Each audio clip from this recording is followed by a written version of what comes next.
Good Morning Business, Happy Boulot.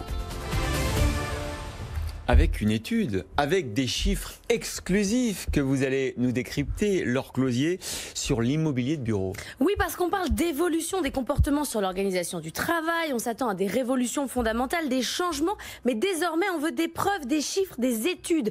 Un des acteurs de l'immobilier de bureau, BNP Paribas Real Estate, vient d'interroger le secteur. Il nous fournit les chiffres de son étude sur les investisseurs et les utilisateurs en avant-première. Résultat, oui, ça va bouger. Attention, c'est pas le télétravail tout seul qui va complètement vider les bureaux, c'est aussi en grande partie la crise économique. Je vous résume, pas de chiffre d'affaires, pas de salariés, pas de bureau. C'est plus simple et plus radical que l'idée de faire un plan de réorganisation totale avec éventail de lieux possibles pour plaire aux talents. Alors j'avais promis des chiffres, vous trépignez d'envie, je vous comprends. Pour 6 utilisateurs de bureaux sur 10, la priorité à court terme, c'est la renégociation du loyer et du bail. On veut faire sauter les carcans et les contraintes. L'heure est clairement à la discussion.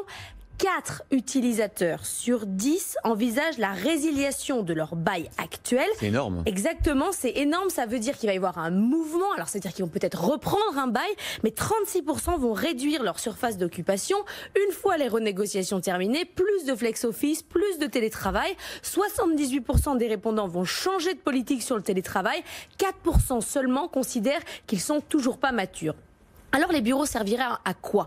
À se parler pour quasiment 80% des répondants. C'est pour ça qu'on ira. Et ça, c'est très intéressant sur l'avenir du bureau. On l'a déjà évoqué plusieurs fois, mais le sujet monte. On parle depuis 10 ans d'organisation des locaux en fonction des usages. La salle silence pour produire, la salle de créativité pour échanger. Les entreprises qui étaient modernes avant le Covid étaient déjà passées à cette organisation.